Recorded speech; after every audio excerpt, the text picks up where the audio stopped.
میں ان امور کا ذکر کرنا چاہوں گا جن امور کی وجہ سے روزہ ٹوٹ جاتا ہے، روزہ باطل ہو جاتا ہے، روزہ ختم ہو جاتا ہے۔ جن چیزوں سے روزہ ختم ہو جاتا ہے، روزہ باطل ہو جاتا ہے، وہ دو طرح کی ہیں۔ پہلے نمبر پہ وہ چیزیں جن سے روزہ بھی ٹوٹتا ہے، قضا بھی واجب ہوتی ہے اور کفارہ بھی پڑ جاتا ہے۔ کتنی چیزیں ہوئی میرے بھائیوں؟ 3 چیزیں۔ یعنی کچھ چیزیں ایسی ہیں جن کی وجہ سے آپ کا روزہ ٹوٹ جائے گا، روزہ باطل ہو جائے گا، ختم ہو جائے گا، اور دوسرے نمبر پہ قضا واجب ہوگی کہ اس کے بدلے میں روزہ بعد میں رکھنا پڑے گا، اور تیسرے نمبر پہ کفارہ ادا کرنا پڑے گا۔ اور دوسرے نمبر پہ وہ چیزیں ہیں جن سے روزہ ٹوٹتا ہے، قضا واجب ہوتی ہے، لیکن کفارہ ان کے اوپر نہیں ہے۔ تو یہ 2 طرح کی چیزیں ہو گئیں جن کی وجہ سے روزہ ٹوٹتا ہے۔ تو پہلے نمبر پہ وہ چیز، وہ امر جس سے روزہ بھی ختم ہوتا ہے، قضا بھی واجب ہوتی ہے اور کفارہ بھی ادا کرنا پڑتا ہے۔ اور یہ کیا ہے کہ رمضان کے مہینے میں روزے کے وقت، یعنی طلوع فجر سے لے کر غروب آفتاب تک کسی وقت ہم بستری کر لینا، اپنی بیگم سے جماع کر لینا، یہ وہ چیز ہے جس سے روزہ بھی ختم ہو جاتا ہے، قضا بھی واجب ہوتی ہے اور کفارہ بھی پڑتا ہے۔ اور اس کی دلیل وہ حدیث ہے جسے جناب ابو ہریرہ رضی اللہ تعالیٰ عنہ روایت کرتے ہیں، اور یہ بخاری شریف میں بھی آتی ہے اور احادیث کی دیگر کتب میں بھی آتی ہے۔ فرماتے ہیں جناب ابو ہریرہ رضی اللہ تعالیٰ عنہ کہ ایک آدمی نبی علیہ الصلاۃ والسلام کے پاس آیا اور آ کر کہنے لگا، ہلکت تو یا رسول اللہ، اے اللہ کے رسول میں ہلاک ہو گیا، تباہ و برباد ہو گیا۔ بلکہ ایک دوسری روایت میں آتا ہے کہ کہا احترقت، میں جل گیا۔ نبی علیہ الصلاۃ والسلام نے فرمایا، وما اہلکک، کس چیز نے تمہیں ہلاک کر دیا ہے، تباہ و برباد کر دیا ہے، کیا ہوا ہے؟ تو آدمی کہنے لگا، وقعت علی امرأتی وانا صائم، کہ روزے کی حالت میں نے اپنی بیگم سے ہم بستری کر لی ہے، جماع کر لیا ہے۔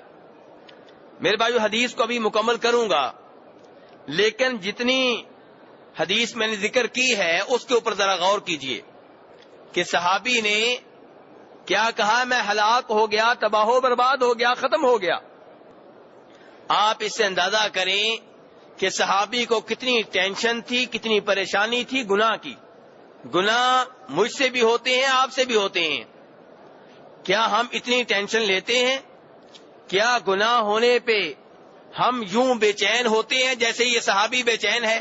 اور سچ فرمایا تھا جناب عبداللہ ابن مسعود رضی اللہ عنہ نے، جیسا کہ بخاری شریف میں آتا ہے، وہ کہتے ہیں، ان المؤمن یرا ذنوبہ کأنہ قاعد تحت جبل یخاف ان یقع علیہ، وان الفاجر یرا ذنوبہ کذبابۃ او کذباب مر علی انفہ وقال بیدہ ہکذا۔ عبداللہ ابن مسعود فرماتے ہیں کہ مومن جس کا دل زندہ ہوتا ہے، جس کا دل زنگ آلود نہیں ہوتا، جس کے دل میں اللہ کا خوف ہوتا ہے، جس مومن کو پتا ہوتا ہے میرا رب مجھے دیکھ رہا ہے، وہ جب گناہ کر لیتا ہے تو اتنا پریشان ہوتا ہے، اس قدر ٹینشن کا شکار ہوتا ہے کہ جیسے وہ کسی پہاڑ کے نیچے بیٹھا ہوا ہو اور پہاڑ کے بارے میں بتا دیا گیا ہو کہ یہ بھی گرنے والا ہے۔ اگر کوئی آدمی کسی ایسے پہاڑ کے نیچے بیٹھا ہو جو گرنے والا ہو تو اس کا حال کیا ہوگا؟ دوسرے لفظوں میں وہ آدمی جسے بتا دیا جائے کہ تمہارے اوپر تلوار چلنے والی ہے، ابھی تمہیں قتل کر دیا جائے گا، پولیس اس کے دائیں بائیں کھڑی ہو، ہتھ کڑیاں اسے لگی ہوئی ہوں، اور وہ سارا منظر ہو جس منظر میں کسی کو قتل کیا جاتا ہے، تو اس آدمی کا کیا حال ہوگا؟ کیسے کانپ رہا ہوگا، کیسے ڈر رہا ہوگا، کیسے رو رہا ہوگا؟ کیسے ٹینشن کا شکار ہوگا؟ فرمایا مسلمان جب گناہ کر لے وہ ایسے ہی ٹینشن کا شکار ہوتا ہے۔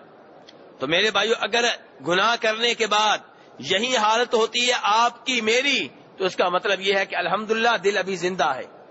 ورنہ عبداللہ ابن مسعود فرماتے ہیں کہ جب فاسق و فاجر آدمی گناہ کرتا ہے تو اسے کوئی ٹینشن نہیں ہوتی، کوئی پریشانی نہیں ہوتی، اسے کوئی احساس نہیں ہوتا، کیونکہ اس کا دل مردہ ہو چکا ہے، زنگ آلود ہو چکا ہے۔ عبداللہ ابن مسعود فرماتے ہیں اس کی مثال اس آدمی کی طرح ہے جو کہیں بیٹھا ہوا ہو، اس کے ناک پہ مکھی بیٹھ جائے تو وہ کیا کرے گا؟ ہاتھ سے اشارہ کرے گا، مکھی اڑ جائے گی۔ کیا مکھی اڑنے کے بعد وہ مکھی کے بارے میں سوچے گا؟ کیوں آئی تھی، کدھر گئی، کیسے آئی، کب آئی تھی؟ کوئی اسے احساس بھی نہیں ہوگا کہ مکھی آئی تھی کہ نہیں آئی تھی۔ عبداللہ ابن مسعود فرماتے ہیں فاسق و فاجر آدمی یعنی کہ وہ آدمی جس کا دل زنگ آلود ہو چکا ہو، جس کے دل پہ مہر لگ چکی ہو، جس کا دل مردہ ہو چکا ہو، وہ گناہ کرنے کے بعد ایسے ہی ہوتا ہے۔ تو میرے بھائیو، گناہ ہو جانے کے بعد نیند نہ آنا، گناہ ہو جانے کے بعد بے چین رہنا، گناہ ہو جانے کے بعد ٹینشن کا شکار رہنا ایمان کی نشانی ہے، دل کے زندہ ہونے کی نشانی ہے۔ تو اس حدیث میں جناب ابو ہریرہ کہتے ہیں کہ یہ آدمی جس نے رمضان کے دن میں اپنی بیگم سے ہم بستری کر لی تھی، جب نبی علیہ السلام کے پاس پہنچا تو کیا کہتا؟ ہلاک تو اللہ کے رسول، میں تباہ و برباد ہو گیا، میں ہلاک ہو گیا، ختم ہو گیا۔ اور دوسری روایت کے الفاظ ہے احترقت تو میں جل گیا۔ اور تیسری روایت میں آتا ہے کہ جب وہ آدمی آیا اپنے چہرے کو نوچ رہا تھا، بالوں کو نوچ رہا تھا، اتنا وہ پریشان تھا گناہوں کی وجہ سے۔ تو نبی علیہ السلام نے جب پوچھا کہ کیا ہوا تو اس نے وضاحت کی، تو آپ نے کہا ہل تجد رقبۃ تعتقها، کیا اللہ کی راہ میں ایک گردن کو، ایک غلام کو، ایک لونڈی کو آزاد کرنے کی طاقت رکھتے ہو؟ کہنے لگا نہیں اللہ کے رسول صلی اللہ علیہ وسلم، مجھ میں یہ طاقت نہیں ہے، میں مالی لحاظ سے اتنا مضبوط نہیں ہوں کہ میں یہ کام کر سکوں۔ آپ نے پوچھا کہ کیا 2 مہینے مسلسل بغیر ناغے کے روزہ رکھنے کی طاقت رکھتے ہو؟ کہنے لگا نہیں، یعنی جسمانی لحاظ سے میں اس بات کا متحمل نہیں ہوں کہ مسلسل 2 مہینے روزے رکھوں۔ یہ کفارہ بتا رہے ہیں نبی علیہ السلام کہ جو رمضان کے مہینے میں دن کے وقت روزے کی حالت میں بیگم سے ہم بستری کر بیٹھے تو اس کے اوپر سب سے پہلے کیا ہے کہ اللہ کی راہ میں ایک غلام آزاد کرے، لونڈی آزاد کرے۔ اگر اس کی طاقت نہیں رکھتا تو 2 مہینے کے مسلسل روزے رکھے، ناغا نہیں کر سکتا۔ اگر 25 روزے رکھ لیے ہیں بغیر وجہ کے، بغیر شرعی عذر کے، ناغا ہو گیا، نئے سرے سے دوبارہ 2 مہینے کے روزے رکھنا ہوں گے۔ اگر 59 دن کے روزے رکھ لیے، 1 دن کا روزہ رہ گیا اور بغیر وجہ کے ناغا کر لیا، نئے سرے سے دوبارہ 2 مہینے کے روزے رکھنا ہوں گے۔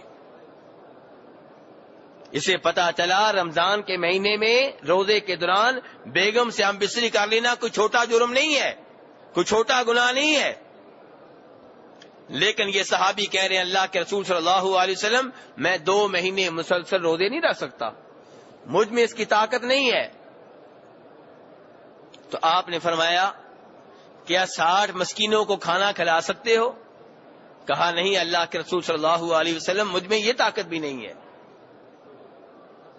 میرے بھائیو، حدیث ابھی مکمل نہیں ہوئی، لیکن یہاں پہ رکیے، نبی علیہ السلام کا اخلاق دیکھیے۔ آپ اس صحابی سے کہتے ہیں بیٹھ جاؤ۔ اگر آج کل کا کوئی میرے جیسا مولوی ہوتا تو وہ اس کی بے عزتی کرتا کہ جب گناہ کیا تھا اس وقت بڑے شیر بن گئے تھے، اس وقت اللہ سے ڈرے نہیں، اور اب ہر بات میں نہیں نہیں کہہ رہے ہو۔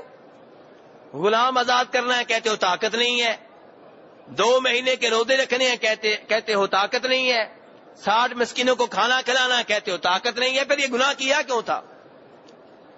لیکن یہ نبی علیہ الصلوۃ والسلام ہیں جن کے اخلاق کی گواہی رب العالمین نے دی ہے کہ وَإِنَّكَ لَعَلَىٰ خُلُقٍ عَظِيمٍ، کہ نبی علیہ السلام آپ کا اخلاق بہت بلند ہے۔ آپ کے بارے میں اللہ تعالیٰ کہتے ہیں وَلَوْ كُنْتَ فَظًّا غَلِيظَ الْقَلْبِ لَانفَضُّوا مِنْ حَوْلِكَ، کہ نبی علیہ السلام اگر آپ سخت دل ہوتے، سخت زبان ہوتے، تو یہ صحابہ کرام جو آپ کی خاطر جان دینے کے لیے تیار ہیں، آپ کی خاطر اپنا لہو بہانے کے لیے تیار ہیں، یہ کبھی بھی آپ کے ساتھ نہ رہتے بلکہ آپ کو چھوڑ کے دائیں بائیں چلے جاتے۔ لیکن یہ نبی علیہ السلام کا اخلاق تھا کہ صحابہ کرام آپ کی خاطر جان دینے کے لیے تیار رہتے تھے، آپ کے ایک حکم کے منتظر رہتے تھے، بلکہ آپ کے اشارہ ابرو کے منتظر رہا کرتے تھے۔ تو نبی علیہ السلام اس صحابی سے کہہ رہے ہیں بیٹھ جاؤ، وہ بیٹھ گیا۔ اب آگے مسئلہ بھی سنیے، حدیث بھی سنیے، اور نبی علیہ السلام کے عظیم اخلاق کا مزید ملاحظہ بھی کریں کہ تھوڑی دیر بعد کوئی آدمی آیا کھجوروں کا ٹوکرا لے کر اللہ کی راہ میں۔ نبی علیہ السلام نے کہا این السائل، وہ سوال کرنے والا کہاں گیا؟ این المحترق، وہ جو کہہ رہا تھا میں جل گیا، وہ جو کہہ رہا تھا میں ہلاک ہو گیا، تباہ و برباد ہو گیا، جس نے رمضان کے دن میں اپنی بیگم سے امبسری کی تھی، جمع کیا تھا، کہاں گیا؟ وہ آدمی حاضر ہوا، کہنے لگا اللہ کے رسول میں موجود ہوں۔ فرمایا خذ ھذا، کھجوروں کا یہ ٹوکرا اٹھاؤ، فتصدق بھی، اور اسے فقیروں مسکینوں پہ تقسیم کر دو، صدقہ خیرات کر دو۔ نبی علیہ السلام اپنی طرف سے کھجوروں کا ٹوکرا دے رہے ہیں کہ تمہارے گناہ کا کفارہ بن جائے گا، یہ مدینہ کے فقیروں مسکینوں میں تقسیم کر دو، لے جاؤ۔ وہ آدمی آگے سے کہتا ہے اعلی افقر منی یا رسول اللہ، کن کو دوں، کن پہ تقسیم کروں؟ کیا اسے دوں جو مجھ سے زیادہ فقیر ہو، جو مجھ سے بڑھ کے مسکین ہو، جو مجھ سے زیادہ ضرورت مند ہو؟ اگر یہ اصول ہے کہ میں اسے دوں جو مجھ سے زیادہ فقیر ہو تو سن لیجئے، فواللہ ما بین لابتیہا اہل بیت افقر من اہل بیتی، کہ مدینہ کے دو کناروں کے مابین، مدینہ کی سرحدوں کے درمیان کوئی ایسا گھر نہیں ہے جو میرے گھر سے زیادہ فقیر، مسکین اور ضرورت مند ہو۔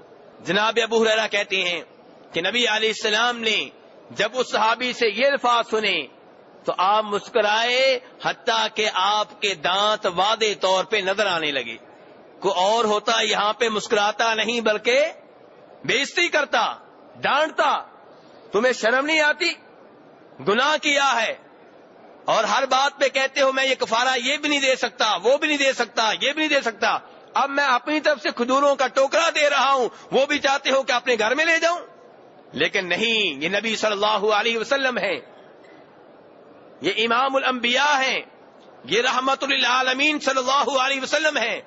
کہتے ہیں اطعمہ اہلک، اگر یہ بات ہے تو کھجوروں کا ٹوکرا اٹھاؤ، اپنے گھر میں لے جاؤ، اپنے بچوں کو، بیگم کو کھلا دو۔ اس حدیث سے مجھے ایک اور حدیث یاد آ رہی ہے، اس سے بھی نبی علیہ السلام کے عظیم اخلاق کا پتہ چلتا ہے، جو مسلم شریف میں آتی ہے، جس میں معاویہ بن حکم سلمی کہتے ہیں کہ میں نبی علیہ السلام کے ساتھ نماز پڑھ رہا تھا، نماز کے دوران کسی کو چھینک آئی اور میں نے یرحمک اللہ کہہ دیا۔ چھینک آئے تو میرے بھائیو، جس کو چھینک آئے اسے کیا کہنا چاہیے؟ الحمدللہ، کہ میں اللہ کی حمد و ثنا بیان کرتا ہوں، اور جو پاس کھڑا ہوگا جس نے الحمدللہ سنا ہے، چھینک کی آواز سنی ہے، وہ کیا کہے گا؟ یرحمک اللہ، کہ اللہ تمہارے اوپر رحمتیں نازل فرمائے۔ تو معاویہ بن حکم سلمی نے نماز کے دوران کہہ دیا یرحمک اللہ۔ اب نماز میں الحمدللہ تو کہہ سکتے ہیں کیونکہ نماز اللہ کی حمد و تسبیح کا نام ہے، لیکن یرحمک اللہ یہ گفتگو ہے، کیونکہ آپ کہتے ہیں اللہ تیرے اوپر رحمتیں نازل کرے، اس کا مطلب یہ ہے کہ آپ اس سے گفتگو کر رہے ہیں، اور نماز میں گفتگو کی اجازت نہیں ہے۔ اب اس صحابی نے یرحمک اللہ کہہ دیا، کہتے ہیں صحابہ کرام سارے مجھے گھورنے لگے، تو میں نے نماز میں کہہ دیا کہ تمہیں کیا ہے، کیوں مجھے گھور رہے ہو، کیوں مجھے دیکھ رہے ہو؟ تو معاویہ بن حکم سلمی کہتے ہیں سارے صحابہ کرام اپنے ہاتھ اپنی رانوں پہ مارنے لگے، تو میں سمجھ گیا کہ یہ مجھے کہہ رہے ہیں کہ چپ ہو جاؤ، مجھے غصہ بڑا آیا لیکن میں چپ ہو گیا۔ کہتے ہیں نماز کے بعد نبی علیہ السلام نے مجھے بلایا، فبی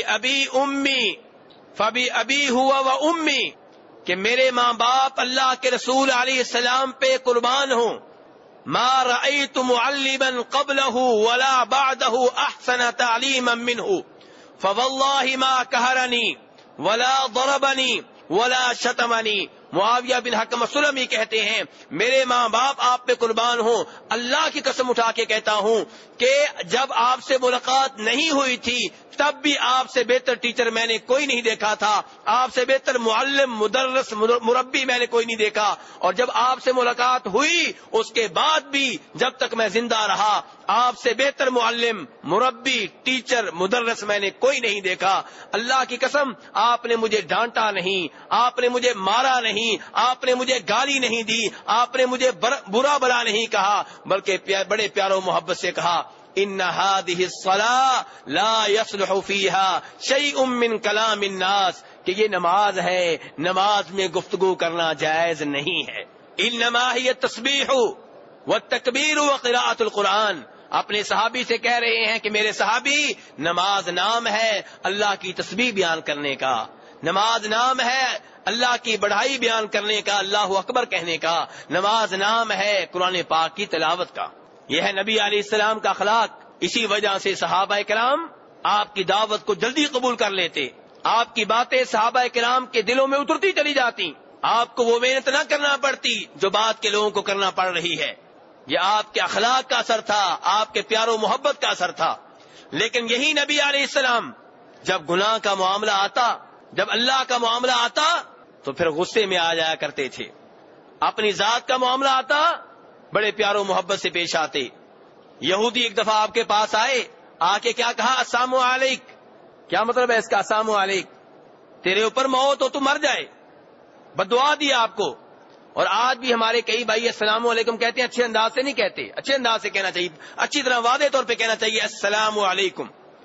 تو بہرحال انہوں نے ایسے کہا، جناب عائشہ پاس بیٹھی ہوئی تھی، انہوں نے سن لیا، وہ کیسے برداشت کرتی؟ انہوں نے آگے سے انہیں برا بھلا کہنا شروع کر دیا، تو نبی علیہ السلام نے جناب عائشہ کو چپ کروا دیا اور کہا عائشہ جس چیز میں نرمی ہو وہی چیز اچھی لگتی ہے، جس میں سختی ہو وہ اچھی نہیں لگتی۔ تو جناب عائشہ نے کہا اللہ کے رسول آپ نے سنا نہیں وہ کیا کہہ رہے تھے؟ تو آپ نے فرمایا کہ عائشہ تم نے یہ نہیں سنا میں نے آگے سے کیا کہا؟ میں نے بھی تو یہی کہا نا کہ جو مجھے کہہ رہے ہو وہی کچھ تمہارے لیے ہے۔ میں نے کہا وعلیکم، اور تو میں نے کچھ نہیں کہا۔ تو بہرحال میرے بھائیو، نبی علیہ السلام یہودیوں کے معاملے میں بھی کتنے اخلاق کا مظاہرہ کر رہے ہیں کہ آپ جناب عائشہ کو روک رہے ہیں کہ انہیں برا بلا نہ کہو۔ تو میرے بھائیو، حدیث میں بیان کر رہا تھا، یہ اس حدیث سے پتہ چلا کہ جو رمضان کے روزے میں اپنی بیگم سے ہم بستری کر بیٹھے اس کے اوپر کیا ہے؟ نمبر 1 اس کا روزہ ختم، کیونکہ ابن ماجہ کی روایت میں ہے وصوم یوما مکانا، اس کی جگہ پہ ایک اور روزہ رکھنا ہوگا، تو قضا دینی ہے اور کفارہ بھی ادا کرنا ہے۔ اور کفارہ ترتیب سے ہے، جو غلام آزاد کر سکتا ہے، جس کو غلام مل جائے وہ غلام آزاد کرے، جو اس کی طاقت نہیں رکھتا وہ 2 مہینے کے مسلسل روزے رکھے، اور جو اس کی طاقت نہیں رکھتا وہ 60 مسکینوں کو کھانا کھلائے۔